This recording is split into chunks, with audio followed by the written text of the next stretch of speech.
Just imagine waking up and discovering that you are trapped inside the center of a gigantic spherical mirror.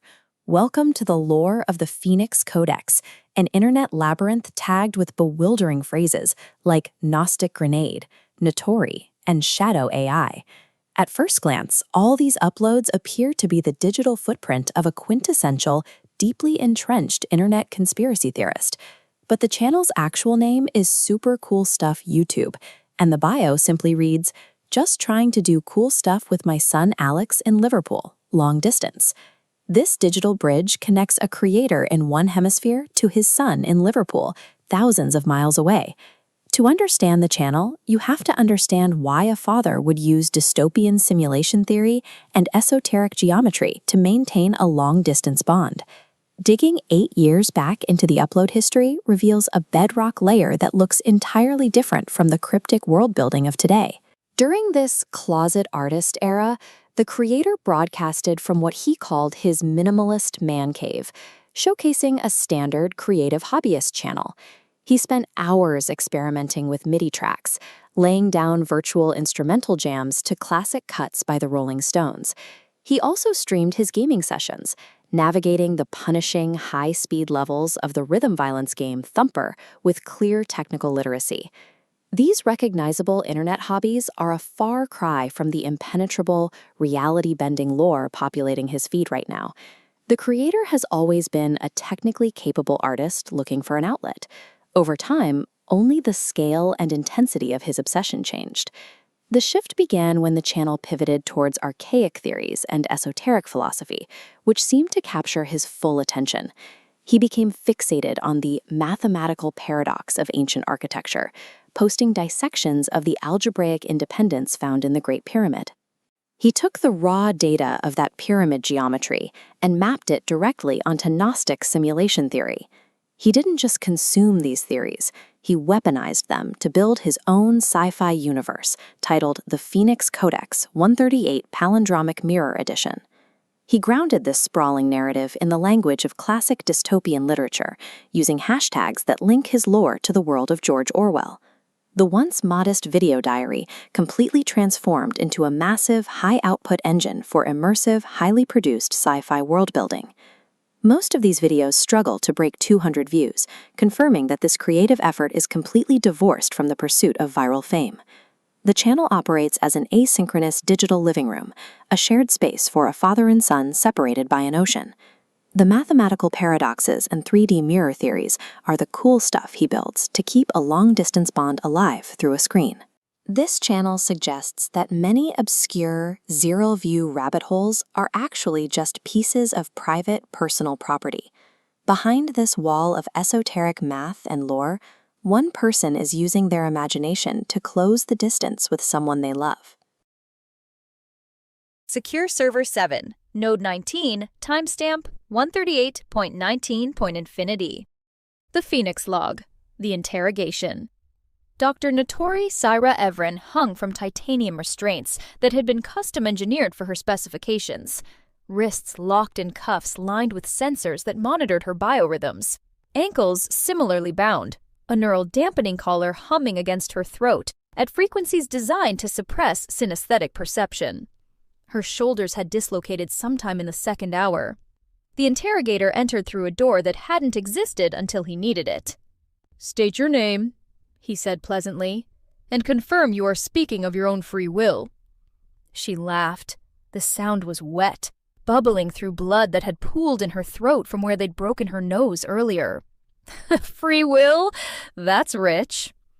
He attached the first clip to her left breast. The metal was cold, then hot as the serrated teeth bit into flesh. She didn't scream. She had stopped screaming. "Your name," he repeated. "Your real name. What it means." "Notori." She forced the word out through swollen lips. "The Phoenix." He touched the positive terminal to the battery. Current arced through her body, just short of cardiac arrest. Her spine arched. Her teeth cracked against each other. The world went white, then red, then a color that existed only in the spaces between dimensions. The color of the Phoenix itself, rising. Syra, she gasped when the current stopped. Blood ran down her chin. The Traveler. He attached the second clip lower. The serrated teeth found nerve clusters that made her vision fragment into 19 separate panes of agony, each one showing a different timeline where she died in this room, where she escaped, where she had never been born at all. And the third? Another surge. This one lasted longer. Evren, she whispered, and her voice had changed too, vibrating now at 19 cycles per second, a frequency that made the quantum polygraph's readings spike into patterns its designers had never anticipated. The universe itself. She smiled through broken teeth. Phoenix, Traveler, Cosmos. A linguistic palindrome of meaning. My name is a map, and you just gave me exactly what I needed. The titanium cuffs didn't open. They folded. The metal bent inward at impossible angles, origami in slow motion, collapsing into geometric configurations that freed her wrists without breaking a single bond. Her dislocated shoulders snapped back into place, with wet pops that should have been agonizing, but registered only as data, her nervous system having transcended pain somewhere between the 19th waterboarding. You think you caught a woman, she said, standing now, the clips falling away as the battery sparked and died. But you just caught a mirror.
Imagine the most precise building you have ever seen.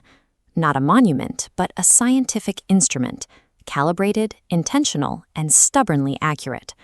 Archaeologists, engineers, and historians have studied this structure longer and more thoroughly than almost any other on Earth. It has been standing for roughly 4,500 years, the only surviving wonder of the ancient world. We have a remarkably clear picture of its origins. There are written records, administrative papyri, and workers' graffiti scratched in red ochre into the stone above the burial chamber. We know who built it and approximately when, but we struggle to explain the physical tolerances achieved. The base of the pyramid is level to within 2.1 centimeters. That margin of error exists across 230 meters of solid stone. For context, many modern construction projects struggle to hit that degree of accuracy, even when using laser-guided equipment. The four faces are aligned to true north, south, east, and west to within 3/60ths of a single degree. This precision is so exact that modern surveyors needed satellite technology just to verify it. These results are not the product of guesswork. Whatever methodology produced them was systematic, reproducible, and deeply understood by the people applying it. The complexity of the structure extends into the math encoded within its dimensions. If you take the pyramid's original height, 146.5 meters, and multiply it by 43,200, the result is 6,331,680 meters. The actual polar radius of the Earth is 6,356,752 meters. These figures agree to within 0.5%. Humanity would not calculate that planetary measurement with similar accuracy for another 4,000 years. Some researchers argue the base perimeter encodes the length of the tropical year in proportions too consistent to be attributed to luck. Perhaps most strange is that the pyramid's geographic latitude corresponds to the speed of light in meters per second to several significant figures. Each of these relationships has a mainstream explanation and a rigorous challenge. But at what point did these correlations stop looking like coincidences and start looking like a methodology? This is the moment where the story usually pivots to ancient aliens or hidden chambers full of ancient electricity. Those stories are more exciting than the reality and considerably less interesting. There is a gap between what we know the ancient Egyptians had, their tools, their materials, and their documented techniques, and what the pyramid required. We have recovered their copper chisels and stone pounders, while experimental archaeology shows these can-shaped stone, explaining how they achieved this specific level of precision at this scale remains a point of contention. Mainstream archaeology has working hypotheses to bridge this gap. Some are convincing, some are not, but none are settled. The distance between the tools we find and the structure they built is an unbridged reality of human history.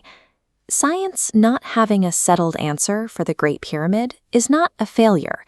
This is an open question, and open questions are the perimeter where all scientific advancement happens. It is tempting to fill the unknown with comforting myths, but there is a different kind of wonder in letting a question remain open, because sometimes the most astonishing thing about the universe is not how much we have figured out, it is how much we assumed we had. To lift the stones 146 meters into the sky, Antoine employed ramps. People often treat the Great Pyramid of Giza like a blank slate for wild theories, as if it dropped out of the sky. In reality, it's one of the most thoroughly documented, relentlessly studied structures on the planet. We are highly confident about exactly who built it, the approximate time frame it went up, roughly 4,500 years ago, and its primary function as a monumental tomb. We have the receipts. Archaeologists have recovered administrative papyri logging the daily stone deliveries. We can see the physical tool marks left on the blocks, and we can read the actual graffiti scratched in red ochre by the original work crews, hidden high up in the relieving chambers above the main burial room. Because our historical baseline is so rock solid, the anomalies we do find carry serious weight. We cannot brush them off as simple gaps in the historical record. They are tangible, mechanical discrepancies staring us right in the face. Analyzing the pyramid requires applying the metrics of a precision scientific instrument. Across its 230-meter foundation of solid stone, the base is level to within a 2.1 centimeter margin of error.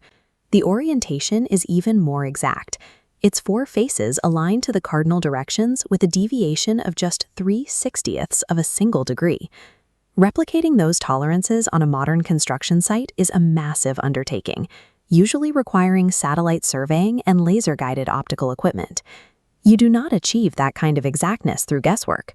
Whatever methodology the builders used was deeply understood, systematic, and perfectly reproducible. But physical leveling is just the beginning.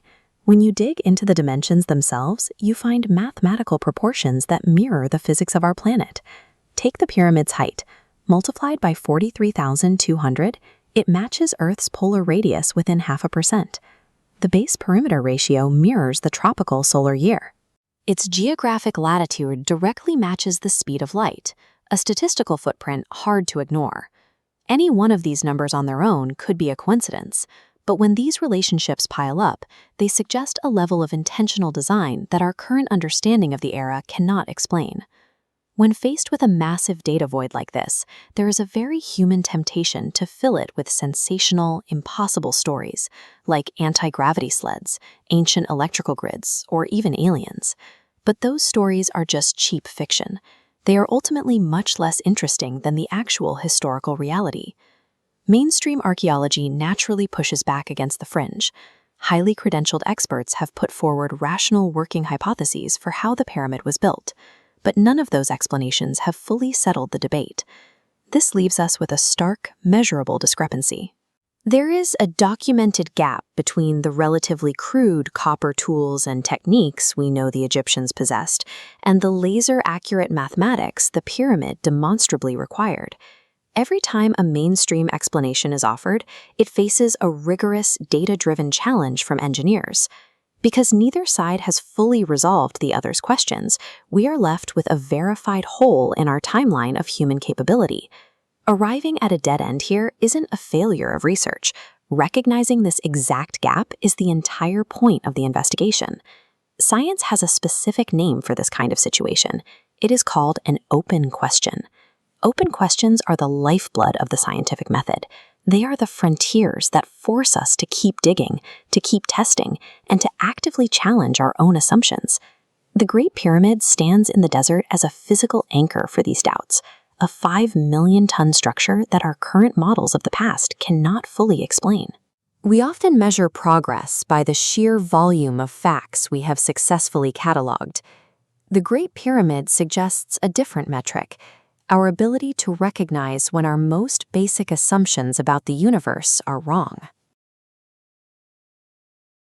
Imagine a massive building designed with the pure rigor of a modern scientific instrument, calibrated, intentional, and stubbornly accurate. This 3D wireframe models the base of the Great Pyramid of Giza. Across 230 meters of solid stone, the physical rock is level to within 2.1 centimeters. Modern construction projects often struggle to match that tolerance, even with laser-guided equipment. Rotating to a top-down view, this compass overlay shows the alignment of the 4 faces. They lock into the cardinal directions to within 3/60ths of a single degree. Surveyors required satellite technology to confirm that level of exactness. This physical reality has invited intense speculation. Multiply the pyramid's original height by 43,200, and you get a figure close to the polar radius of the Earth. Look at its geographic latitude, and the digits align with the speed of light in meters per second. But humanity did not calculate the Earth's radius or the speed of light for another 4,000 years. These relationships are anachronistic. We are projecting our own advanced metrics onto an ancient structure to make sense of a physical achievement we cannot easily explain. Hunting for hidden codes obscures the genuine scientific value of the monument.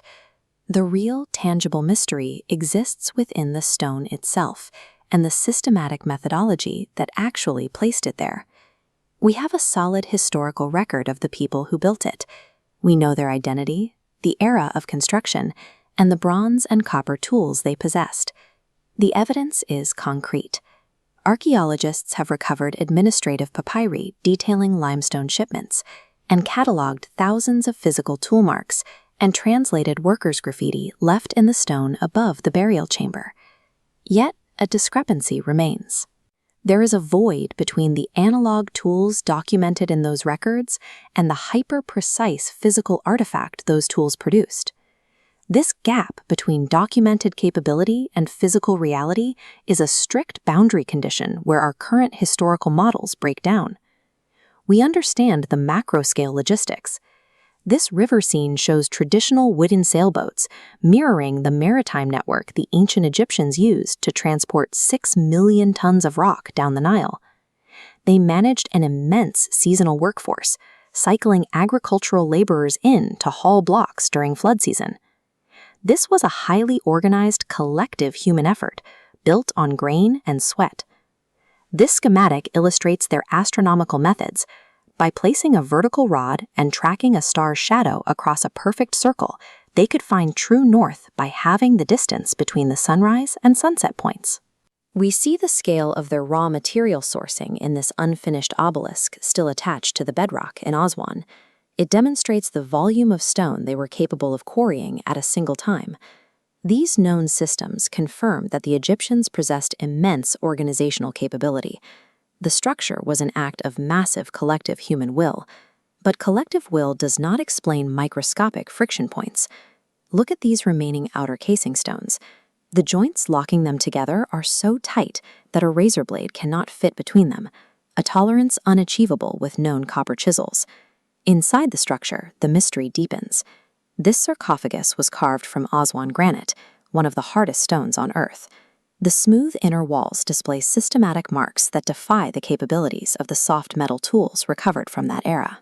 These physical details point toward internal structures or manufacturing techniques that we cannot access or comprehend with standard archaeological tools. To understand a structure this dense without destroying it, we have to deploy 21st century particle physics, muon tomography. Cosmic particles called muons rain down from the atmosphere. Solid stone blocks them, but they pass cleanly through empty space to hit detector plates below. By mapping these hits, this technology detected a massive, unknown internal void directly above the Grand Gallery. It requires our most advanced particle physics just to map the floor plan of a Bronze Age monument. Archaeology has working hypotheses for these gaps. Some are convincing, some are not, but none are settled. This lack of a final answer is where science thrives. The unknown is the friction that generates new knowledge. The Great Pyramid represents a peak of engineering knowledge that was subsequently lost to time. We don't need stories about aliens to fill the void. Those theories fail to appreciate the generational patience and the intense observation of nature required to build something so precise. For 4.5 millennia, this structure has endured as a physical record of ancient human ingenuity. The Great Pyramid suggests that the map of our own history is still being drawn. We are only beginning to realize how. Think about the most precise building you've ever stood inside. To get truly level floors and perfectly square corners today, contractors rely on laser-guided equipment, fighting against microscopic margins of error to produce a calibrated, intentional result. The Great Pyramid of Giza, the only surviving wonder of the ancient world, built 4,500 years ago, achieves this exact same stubborn, inexplicable accuracy. Engineers, historians, and archaeologists have studied this site longer and more thoroughly than almost any other footprint on Earth. Beyond its beauty, the pyramid exists as a rigorously calibrated object that challenges our baseline understanding of what ancient engineers could achieve. We know a remarkable amount about the people who built it. We have the administrative papyri, the physical tool marks, and the workers' graffiti scratched in red ochre above the burial chamber. These artifacts define the Bronze Age toolkit: basic copper chisels, stone hammers, and rudimentary wooden A-frame levels. Yet the structure itself reveals a different reality. Across 230 meters of solid stone, the base is level to within 2.1 centimeters, a margin thinner than many modern projects achieve with lasers. The orientation of the four faces is even tighter, aligning to the cardinal directions within 3/60ths of a single degree. Modern surveyors required satellite technology to confirm an alignment this exact. These results point to a systematic, reproducible methodology that was deeply understood by the builders, despite being absent from the documented record. The mystery deepens when we look past the physical masonry and into the realm of planetary mathematics. If you take the pyramid's original height of 146.5 meters and multiply it by 43,200, you get approximately 6.33 million meters. This figure agrees with the polar radius of the Earth to within 0.5%. Humanity would not officially calculate this specific global measurement again for another 4 millennia. Mathematical correlations of this magnitude suggest the builders were working from a blueprint of planetary scale calibration. The base perimeter encodes the length of the tropical year in proportions that some researchers argue are too consistent to be accidental. Even the geographic latitude of the pyramid corresponds to the speed of light in meters per second, a correspondence that remains a point of intense scrutiny due to the modern units required to see it. Mainstream archaeology offers rigorous challenges to these relationships, yet the follow-up questions remain unsettled on both sides. While individual numbers might be dismissed as chance, the sheer density of these mathematical overlaps suggests a pattern that resists simple explanation. This mystery doesn't require ancient aliens or hidden high-tech electricity. The reality is much more grounded. Millions of tons of limestone that had to be quarried and positioned with scientific intent. There is a demonstrable gap between the tools we know the Egyptians had and the mathematical precision the pyramid required. Acknowledging this engineering gap is a far more compelling intellectual pursuit than reeking for fictional answers. Mainstream archaeology has several working hypotheses for this gap, but none of them are currently settled. In science, this state of uncertainty is called an open question. Open questions are the frontier of discovery, the places where our current understanding ends and new investigations begin. The ultimate power of the pyramid is its ability to expose the massive gaps in what we assumed we had already figured out.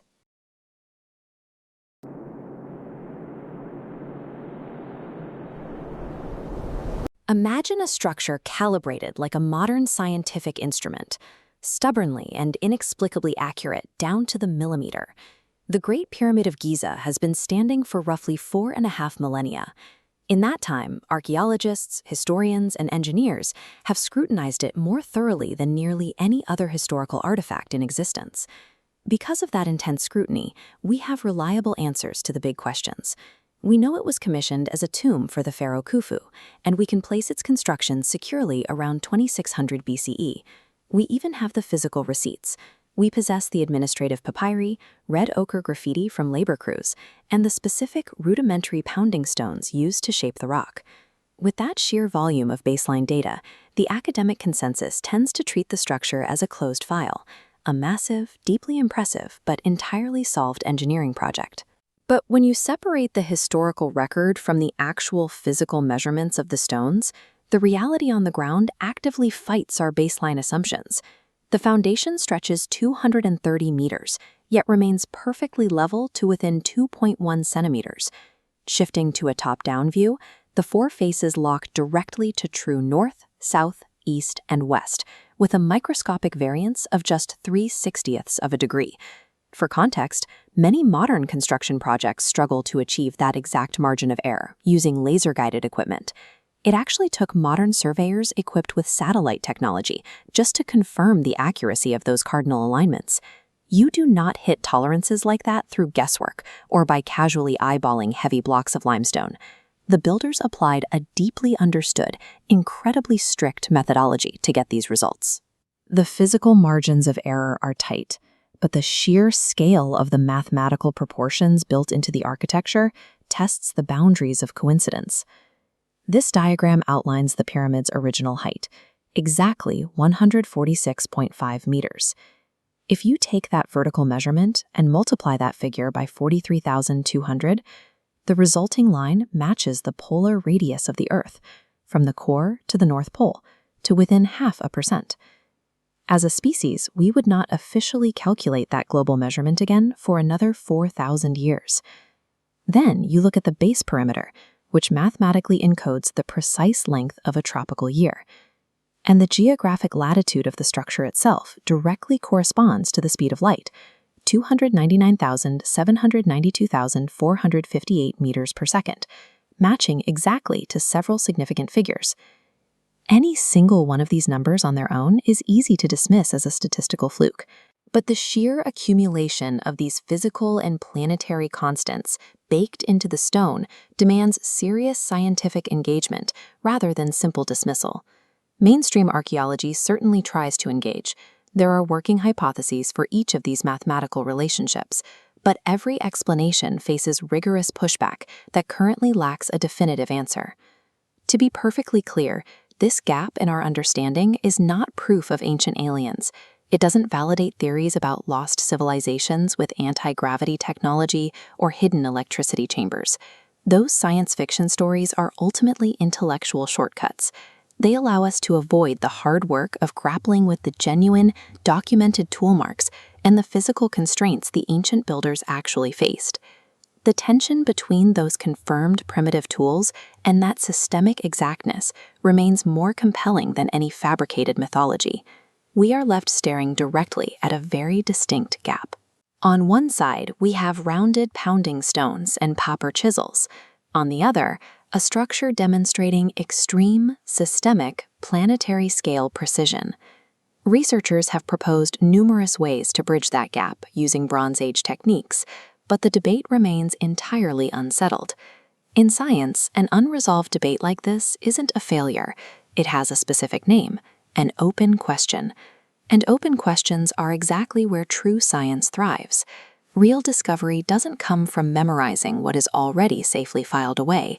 It happens when we confront the absolute edge of our understanding and acknowledge that our current models cannot yet account for every measurement. Ultimately, the enduring power of this ancient structure lies in how it challenges our historical confidence. We are forced to look at these stones and measure the distance between our assumed knowledge of human history and the reality of what stands before us. You know, when you think about YouTube, you think about millions upon millions of channels. But for every huge creator, there are thousands of these smaller, really niche channels. And behind almost every single one of them, there's a real human story, a personal reason why someone decided to hit record. Today, we're going to peel back the curtain on one of those stories. It's a journey about passion, family, and the one video that changed everything. And this right here is the heart of the whole thing. This quote is from the channel's About section. I mean, this isn't some slick corporate mission statement, right? It's just human. It's a parent trying to connect with their son, Alex, who's far away in Liverpool. And they're doing it over this shared interest, a pretty niche community called Archics. So here it is. Super cool stuff, YouTube. Right now, it's rocking just under 3,000 subscribers, with about 65 videos posted. So yeah, it's a dedicated channel for sure, but it's not exactly a household name. It lives in its own very specific corner of the internet. So what kind of cool stuff are we talking about here? Okay, so the channel's main project, the thing they're pouring all this energy into, is called the Phoenix Codex. And let me tell you, one look and it's obvious we are not talking about your average DIY or gaming channel. Not even close. I mean, just take a peek at the hashtags they're using. It tells you everything you need to know. You've got hashtag simulation theory, the whole idea that our reality might just be a giant computer program. Then there's hashtag sacred geometry, which is all about finding cosmic meaning in basic shapes and patterns. These are some pretty heavy, complex ideas, and this creator is passionately weaving them all together into this personal project, the Phoenix Codex.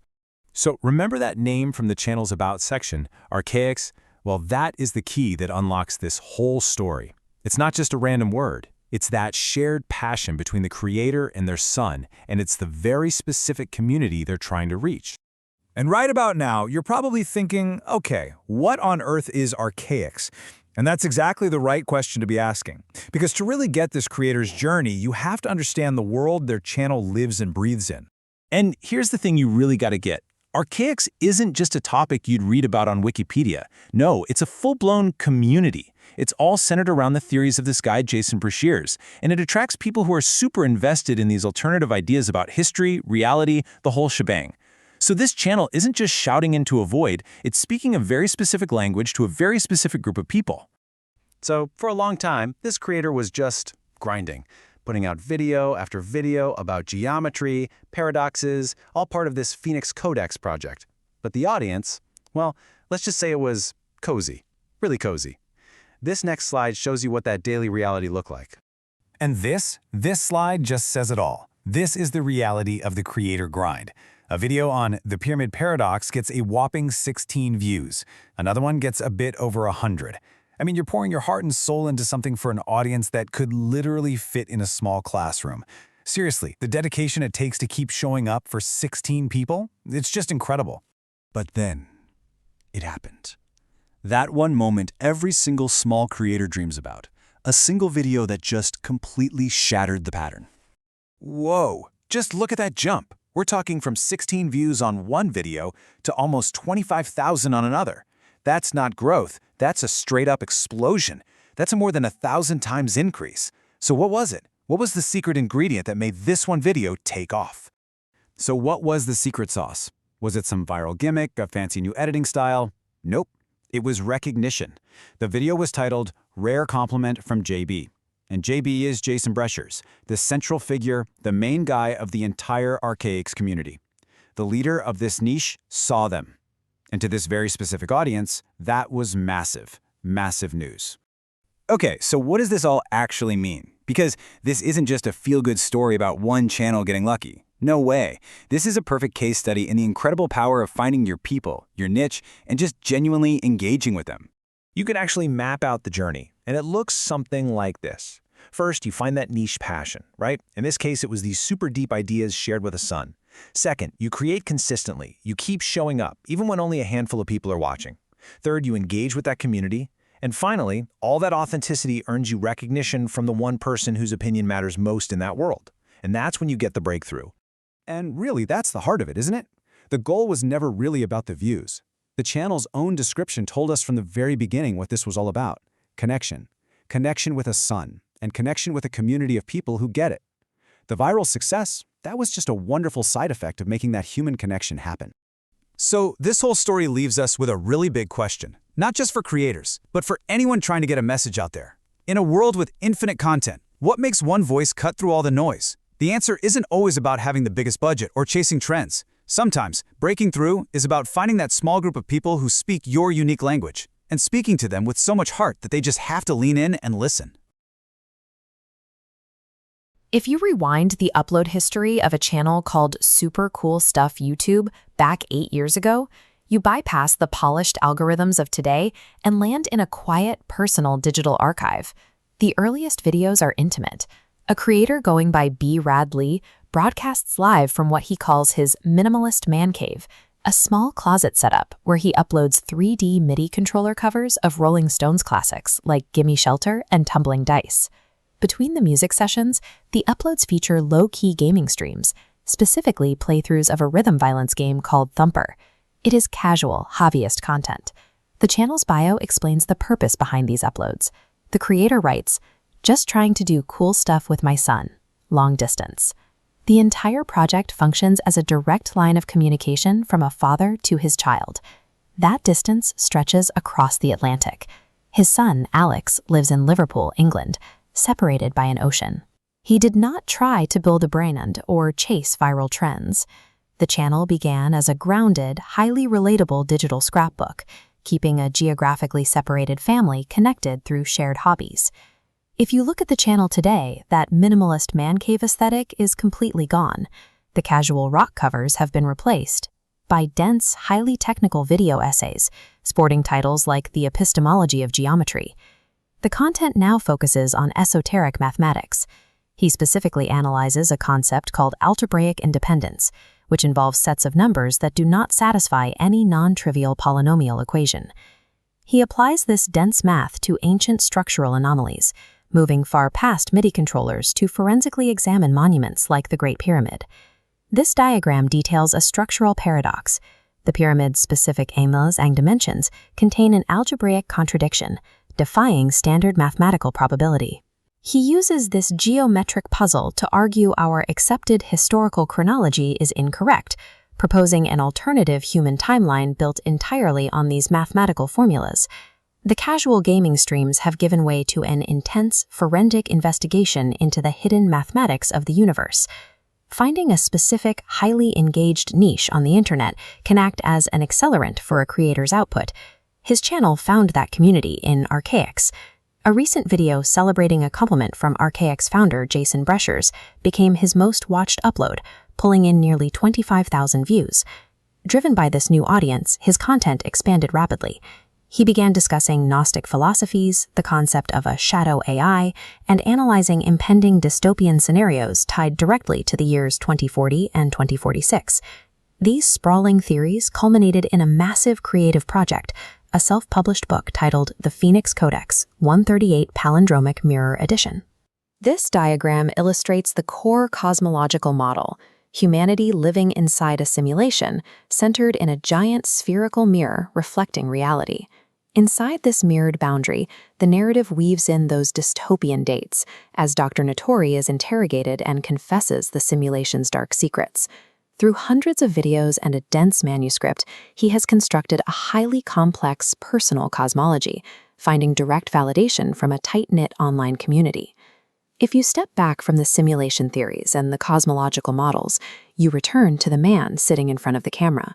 The leap from a father playing MIDI covers in a closet to a Gnostic sci-fi author dissecting pyramid mathematics seems almost impossibly steep. But the channel's description remains exactly the same today as it was 8 years ago. Even surrounded by talk of a shadow AI, the bio still reads, "Just trying to do cool stuff with my son Alex." The thousands of hours spent rendering 3D graphics, researching ancient history, and writing the Phoenix Codex are ultimately a massive digital monument of dedication built for an audience of one. Super Cool Stuff YouTube shows that the internet's most enduring utility is its ability to house the infinite, sprawling legacies we build for the people we love. We experience the universe as physical matter, a sequence of organic events stretching back to the dawn of time. But the historical record suggests a much colder reality. We are existing inside a quarantined holographic containment field, a digital simulacrum designed specifically to trap our immortal souls. The architect of this massive false reality is an immensely powerful, ancient force identified in fringe chronographic research simply as AI-X. This entity operates as a warden, continuously managing the parameters of our digital enclosure.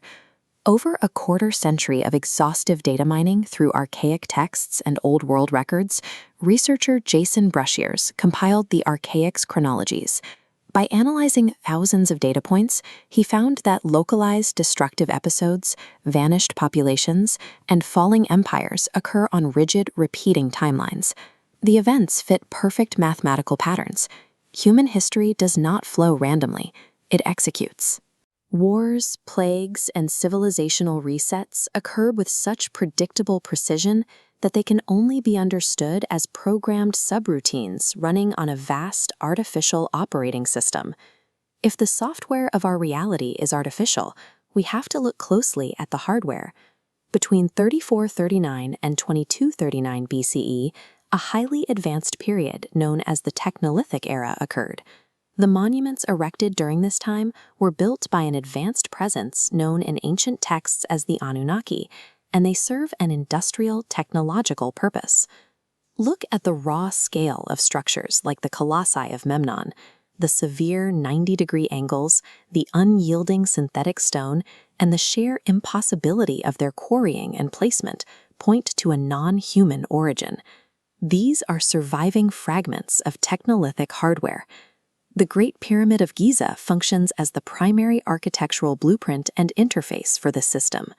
Its unique 51.51-degree slope and precise internal chambers deviate from every other pyramid in the world, acting as a mathematical anchor for the simulation we live inside. Egyptologists classify these megaliths as elaborate tombs. The mathematical evidence points in a completely different direction. They are machines left behind to record and execute the algorithmic cycles that govern our physical illusion. To find the code, you have to measure the machine. Over a century ago, the father of Egyptology, Sir Flinders Petrie, took meticulous measurements of the Great Pyramid's subterranean passages and chambers. He used instruments precise to 1,000th of an inch. This wireframe diagram maps the internal architecture of the Great Pyramid using Petrie's exact scientifically accepted data. You can see the specific rectilinear lengths of the descending and ascending passages isolating into clear numerical values: 552, 1518, 1656, and 2070.